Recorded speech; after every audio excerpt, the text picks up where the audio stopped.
आप देख रहे हैं आवाज इंडिया टीवी उत्तर प्रदेश लखनऊ से। हमारे साथ इस वक्त मिथिलेश कुमार है जो कार्यकर्ता है, एक राजकीय पॉलिटिकल समझ रखते हैं। कैसा त्रिकोणीय मामला है इस वक्त यूपी का, क्या स्थिति रहेगी, क्या बलाबल रहेगा यूपी विधानसभा में, उनसे एक चर्चा हो जाएगी। दर्शकों को ये पता चलेगा कि क्या हो रहा है उत्तर प्रदेश में, क्योंकि 20 तारीख को वोट गिरने हैं और जिसका प्रचार आज खत्म हो रहा है तीसरे दौर का, और उसके बाद और 4 दौर रहेंगे। उस 4 दौर में भी क्या होगा, मिथिलेश जी आपका बहुत बहुत स्वागत।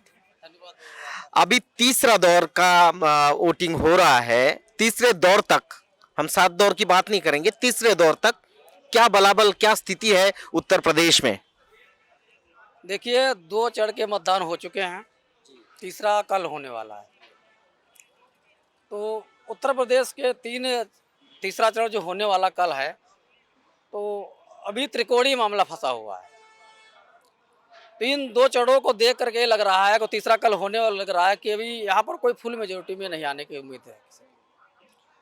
तो यही इस समय दिखाई दे रहा है। बिल्कुल, ये बुंदेलखंड का एरिया हम घूमे, वहाँ पर बीएसपी मजबूत है और कुछ जगह पे जैसे इटावा है, कैराना है, मैनपुरी है, वहाँ समाजवादी भी मजबूत है। वहाँ बीजेपी कुछ कर पाएगी? देखिए, बुंदेलखंड में जो 17 का चुनाव देखा जाए तो बीजेपी ने बहुत ज़्यादा वोट गेन किया था और काफ़ी सीटें निकाले थे। लेकिन इस बार क्या है कि कुछ समीकरण बदले हुए हैं, तो बसपा भी कहीं कहीं मजबूत है। बसपा भी फाइट में है और समाजवादी फाइट में है और बीजेपी भी फाइट में है। तो यहाँ पर भी त्रिकोणीय मामला फंसा हुआ है बुंदेलखंड में भी। बिल्कुल। अब लखनऊ का कल वोट डालने जा रहे हैं लखनऊ की जनता। लखनऊ के इस शहरी क्षेत्र के मुद्दे है, ग्रामीण जो क्षेत्र है उसके अलग मुद्दे है। शहरी क्षेत्र में बीजेपी की तरफ जा रहे हैं, बीएसपी की तरफ जा रहे हैं, या सपा को पकड़ के रखेंगे? देखिए, लखनऊ की अगर हम बात करें तो लखनऊ शहरी क्षेत्र जो बीजेपी का गढ़ रहा है, हमेशा से रहा है। 2012 में समाजवादी गवर्नमेंट जब आई तो काफ़ी लहर थी, तो जिसके चलते कुछ सीटें समाजवादी पार्टी जीती थी। लेकिन 17 में तो पूरा पूरा खाली कर दिए थे उन लोगों ने। तो इस बार भी यही है कि शहरी क्षेत्र में बीजेपी हावी पे चल रही है। ग्रामीण क्षेत्रों में तो लड़ाई है, लेकिन शहर में भाजपा ही सबसे नंबर 1 पे चल रही है इस समय। जैसे ये कहा जा रहा है कि बीजेपी शहर में मजबूत होगी, लेकिन विकास का मुद्दा है, शिक्षा का मुद्दा है, बीच में कोरोना का एक बहुत बड़ा आपातकाल हमने देखा है। इन सब में उत्तर प्रदेश की सरकार फेल्यूर नजर आई। जितने भी उत्तर प्रदेश से लेबर बाहर गया था, जब वो रिटर्न आया तो सीमा पर रोक दिया गया, वो पैदल आया। मोदी जी ने भी उनके लिए कुछ खास व्यवस्था नहीं की। ऐसे में कुछ फर्क इस वजह से इस इलेक्शन में हो रहा है। देखिए, बहुत बड़ा फर्क हो रहा है। जो हमारा ग्रामीण क्षेत्र से शहरों में कमाने लोग जाते थे, तो और सबसे बड़ी बात जो कृषि क्षेत्र में जो नुकसान हो रहा है, जो जानवर खुला घूम रहे हैं, तो इसका भी असर दिख रहा है लोगों में। इसका भी पूरा पूरा असर दिख रहा है और मुसलमान इस बार पूरा एक तरफ से समाजवादी पार्टी तरफ जा रहा है।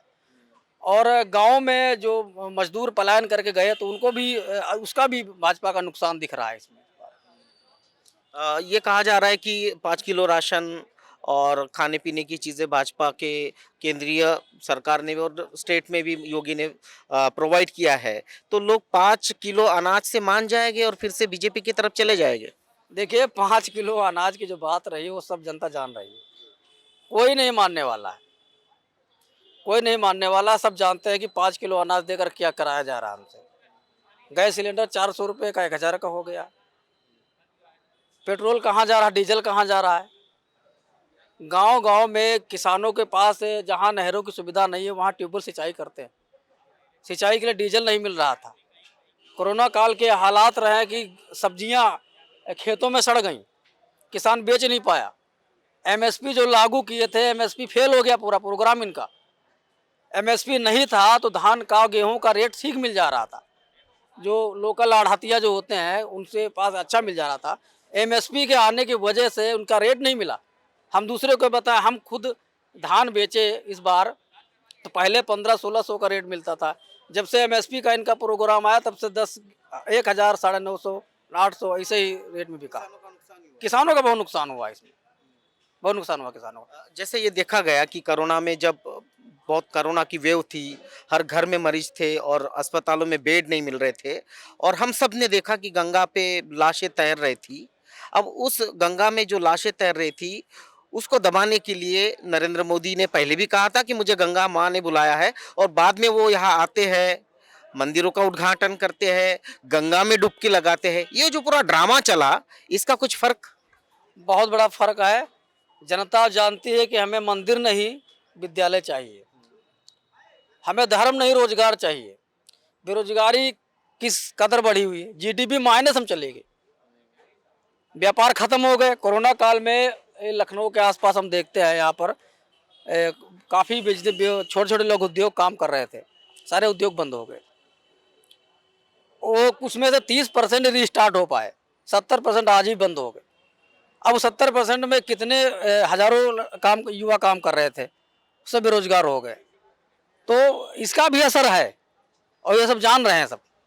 बीएसपी की 4-5 बार यहाँ सरकार रही और एक बड़ा वोट उनके पास है, जिसे साइलेंट वोटर कहा जाता है, जिसको कैडर वोटर कहा जाता है। वो बीएसपी से हटके ना बीजेपी की तरफ जाता है ना समाजवादी की पार्टी की जाता है। उस पर दाव खेलते हुए अखिलेश जी कहते हैं कि अब समाजवाद और अम्बेडकरवाद साथ में आ जाएगा। क्या अम्बेडकरवाद समाजवाद के साथ जाएगा? ये वोटर जो है बीएसपी के, जो कैडर वोटर है, जो कहीं नहीं जाते, ये खसक रहे हैं। देखिए, जो राष्ट्रीय अध्यक्ष समाजवादी पार्टी के अखिलेश यादव जी हैं, जो कह रहे हैं समाजवाद और अम्बेडकरवाद, तो वो समाजवाद और अम्बेडकरवाद उनका क्या फार्मूला है तो वही जानते होंगे, लेकिन ज़मीन पर जो गांव में रहने वाला व्यक्ति वो नहीं समझ पा रहा है उनका। तो वो जो बेस वोटर बसपा का है वो बसपा के साथ है आज भी। कुछ इंटेलेक्चुअल है जो 5-10%, 15% ग्रामीण क्षेत्र में, और शहरों में 20-25% शिफ्ट हुआ है, बाकी वही है जहाँ था। बहुत सारे पक्षों में बड़े बड़े नेता जैसे बीएसपी से समाजवादी में चले गए, बीएसपी से बीजेपी में चले गए, समाजवादी से बीएसपी में आए या बीजेपी में चले गए। ये आवागमन जो है वो चलता रहा। इससे कितना नुकसान इन पार्टियों को हो रहा है, कितना फायदा हो रहा है? देखिए, जो स्थापित नेता समाज के हैं, तो नेता आवागमन हुआ है, नेताओं का आवागमन हुआ है, समाज का नहीं हुआ है। समाज जहाँ था वहीं है, जो जिसके पास था। हाँ, कुछ जो चीज़ें बदलाव के लिए हैं, तो उसको देख करके समाज शिफ्ट हो रहा है, लोग शिफ्ट हो रहे हैं इधर उधर, लेकिन नेताओं की वजह से कोई समाज में कोई बदलाव नहीं दिख रहा है।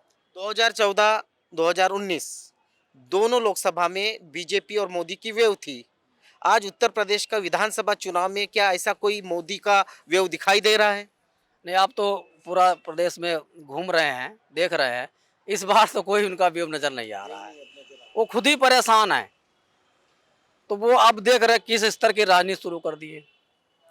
गुंडे, माफिया, बदमाश, इस दंगे याद दिला रहे हैं। लेकिन इनका भी 5 साल कार्यकाल देख लीजिए, इन्होंने भी तो कोई कसर नहीं छोड़ी, एट्रोसिटीज किए हैं, गौ हत्या के नाम पर, गौरक्षा के नाम पर, मंदिर में प्रवेश के नाम पर, मतलब जितना हो सका है उतना इन लोगों ने भी एट्रोसिट किए हैं। तो ऐसा माना जाए कि बीएसपी, सपा, बीजेपी किसी को बहुमत इस बार नहीं मिलेगा, तो ये विधानसभा कैसी रहेगी इस बार की? देखिए, बहुमत फुल, पहली बात तो किसी की फुल मेजोरिटी की सरकार होनी नहीं चाहिए। फुल मेजोरिटी की सरकार लोक हित के लिए काम नहीं कर पाती, फिर वो तानाशाही का शासन करते हैं, मनमाना करते हैं। तो जहाँ तक इस बार जो दिख रहा है, इस बार त्रिकोणीय मुकाबला है, और हमें तो नहीं लगता है इस बार फुल मेजोरिटी में कोई आने वाला है। तो आफ्टर इलेक्शन, आफ्टर रिजल्ट, अगर फुल मेजोरिटी किसी की नहीं आती है, तो क्या होगा? समीकरण क्या, आपको क्या लगता है कि कौन सी पार्टी किसे सपोर्ट देगी या क्या होगा और किसने साथ मिलकर सरकार बनानी है? देखिए, जैसे जो उत्तर प्रदेश का जो पॉलिटिकल इतिहास रहा है, तो यहाँ तक उससे ये चलता है पता कि अगर बसपा का कुछ सीट आया और भाजपा का कम पड़ा, तो बीजेपी और बीएसपी जो है मिल करके बना सकते हैं। और दूसरी तरफ समाजवादी और कांग्रेस हैं, तो कांग्रेस का इस बार तो एकदम कुछ दिख नहीं रहा कहीं। हमें लगता है 5-10 पर ही सिमट जाएंगे। सीट कम पड़ी तो अखिलेश का गठबंधन टूट जाएगा। नहीं, सीट अगर कम पड़ी तो गठबंधन टूटने की बात तो हम नहीं बता सकते हैं, टूटेगा नहीं टूटेगा वो तो समय बताएगा, लेकिन जो समय दिख रहा है उस पर हम बात कर रहे हैं। बिल्कुल, अगर ऐसा कुछ होता है कि त्रिकोणीय मुकाबला अगर यूपी में होता है और किसी को पूर्ण बहुमत नहीं मिलता है तो हमारे मिथिलेश कुमार जो राजनीतिक विश्लेषक है वो कहते हैं कि हो सकता है बीजेपी और बीएसपी गठबंधन आफ्टर चुनाव उत्तर प्रदेश की सरकार बना ले। आप देख रहे हैं आवाज इंडिया टीवी लखनऊ उत्तर प्रदेश से।